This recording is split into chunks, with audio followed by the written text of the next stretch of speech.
this is Nick with Bill Brothers Roofing. Started my digital inspection at 4828 Coronado Avenue out here in the Ocean Beach neighborhood of San Diego. We're on top of the flat section of these roofs. The flat section is the torch down modified bitumen material. We got a lot of leaks coming from this section. You can see there have been some repairs done in the past.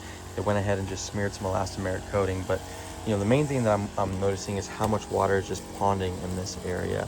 And with any flat roof, anytime the water just sits over time, it's going to end up finding its way.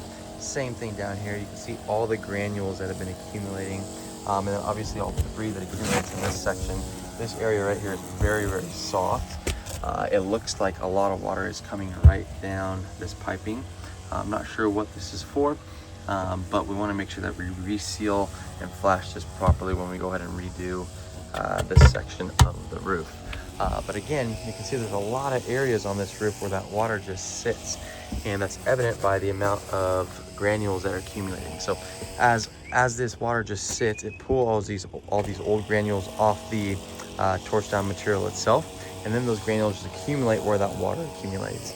And again, on any flat roof, especially one that's aged like this is close to about 15 years old or so, when that water just sits over time, it will end up finding its way. So my proposal is we'll go ahead and tear this portion off for these roofs, and we're going to replace it with a TPO material. TPO is more of a commercial grade product that does a fantastic job of withstanding any kind of ponding water.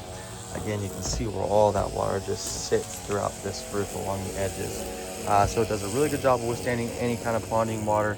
It's going to turn all these roof planes into one singular membrane, and then it does a really good job of reflecting heat and sunlight as well. So it's going to cool down the living areas in this section. But these areas do need to be addressed. We can do repairs just like they've been doing over time. But again, when that water is just sitting on an older flat roof, it's going to just end up finding its way into the property. All right, moving over to the neighbor's side of the house at 4830. This is a shared roof. We have 4830 on this side, the other units over here on this side, and we're just running into similar situations, right? We basically have a roof that's retaining a lot of moisture. It's ponding a bunch. You can see where all the areas where all this water just sits and sits and sits over time, and then especially over all the drains. You can see how discolored all those areas are. So that's all that water is that's just sitting with nowhere to go. And then when it does go through the drain, then it accumulates down here, sits more, and then we get more leaks. But again, you can see just how worn out this material is. The majority of the granules have depleted. You have all kinds of moss and mildew that's been building up over the years.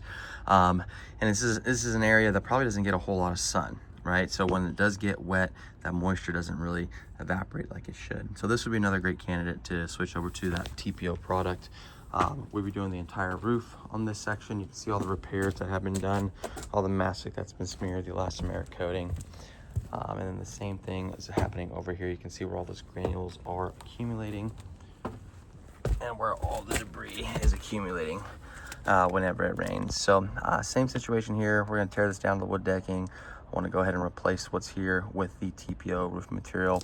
We're going to try to keep this coping metal intact as much as possible. Unfortunately, when we do go ahead and do this roofing project, we are going to have to remove it, and a lot of times this coping metal will be damaged. It might be bent a little bit, and it will not be perfect when it goes back on. So that is something that the homeowners need to be aware of.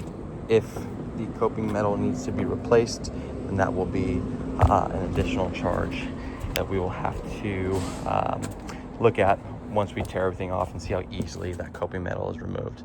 That's it for my inspection.